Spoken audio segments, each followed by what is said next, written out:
This tutorial is going to walk you through setting up an assignment on your Canvas course. So of course, always start by going into your course. And there's a few different ways you can build an assignment. So you can come right into the module you want it in, click this plus sign, and pick assignment, new assignment. So that's one way to do it. Another way is you can come into assignments and add an assignment here with that plus sign assignment. So whichever way you want to do it is fine. If you build it through the assignments page, remember you might want to go back and add it into the correct module.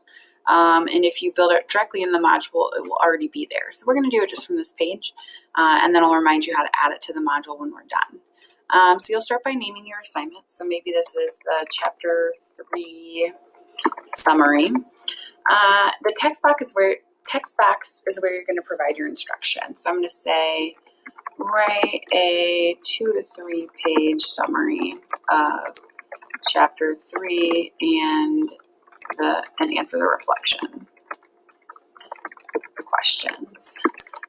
So that's assuming I would have given those in class, something like that. Remember, as always, you can add a video, you can add something from your Google Drive, you can add images, anything like that can be added into this text box. As you scroll down, you're going to set the points. So maybe this is going to be worth 50 points. And then the assignment group. So hopefully you watched the tutorial on how to make assignment groups. If not, you might want to do that first, especially if you weight your grades. If not though, you can, if you don't weight your grades, feel free to add a new group from here. So this is going to be an assignment for me. You can pick how to display the grades. So do you only want percentage? Is this just going to be a completion grade? Anything like that. I'm going to keep it as points.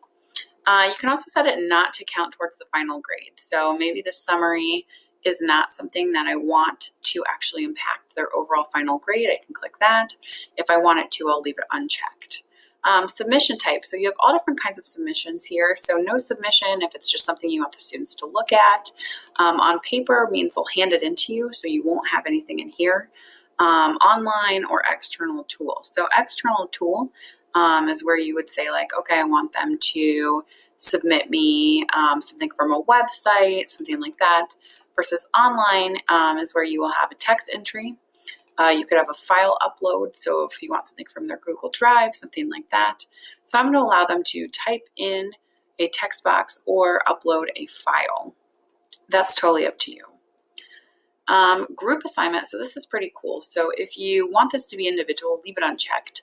But if you want them to be in a group, you can check this. And what happens is you can assign grades to each student individually, or you can just give them an overall grade. Group set. So this is a group I made called Pick Your Own Group. Or you can do a new group category. So maybe this is going to be written by your summary group. So maybe students all know that they're part of the summary group, right? This is going to tell them this assignment should be done in the summary group. Allow self-sign-up. So what this does is let students pick their own groups. You can limit the size, things like that, or just keep it off, and that would be like a group you assign in class. So I'm going to assume I've assigned this group in class, so I'm going to leave this blank as well as this. But if you wanted self-sign-up, you could click this. You could say how many groups you want. So maybe I want 20 groups, and I want them to be groups of 3. You could do it that way. Once you have that group structure, you can automatically assign a leader, either by whoever's first or random student, which is a cool feature.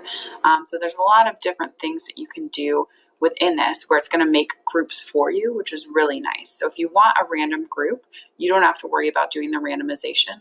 Canvas will do it for you. But in this case, I'm going to assume it's not a random group, it's one that I've assigned. So maybe this is based on students' reading levels, something like that. And I'll go ahead and click Save. But again, you can also make this an individual assignment. So that's totally up to you. You can have peer reviews or not. So if you don't want them to have a peer review, just leave that unchecked. But you can require peer review. So what you can do is either manually assign who to review or have it randomly automatically assign. So maybe I want there to be 2 reviews per user. So they're going to have 2 different peers read their paper. And I want it due on the 23rd. So the reviews are going to be due on the 23rd, which means students need to turn it in before the date.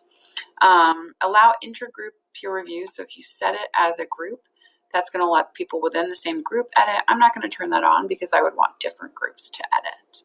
And then you can also set the peer reviews to be anonymous, or you can make it so they know who reviewed their paper. So that's up to you.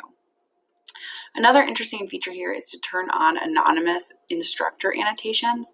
This could be really helpful if there's more than one instructor for a course and it's not important that the student knows which person graded it. If you maybe have a TA that's helping you grade, that would be a reason to kind of turn that on. Otherwise, it will show up with your name. And then you can assign it to everyone or specific people. Set the due date. Remember I said I want peer edits on the 23rd, so I'm going to set the 20th as my due date. You can set when it's available, so I can say it's available on the 16th and it's going to turn off on the 21st. That's up to you. And one cool feature that you could do is you could assign it to specific people. So if I wanted to give Kurt some extra time, maybe he's been absent for a few days, I could set his on the 27th versus everyone else on the 20th, which is kind of cool. So that if you have students who need extra time, you can make sure it's available for them. And then you want to go ahead and save or save and publish, depending on which point you are in the process. So I checked it over, everything looks good. I'm going to go ahead and save and publish. And then you'll kind of see what it looks like here. You can see everyone else has these specific times. For Kurt, it's available whenever he wants to look at it, and it's due a little bit later. Once you've set that assignment, remember in this case, I did not put it into a module. So I'm going to go back and add it to a module.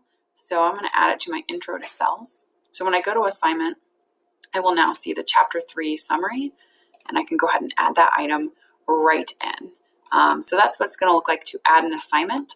And again, as long as you have those groups set up, it'll weight it for you and all that good stuff. Let me know if you have questions.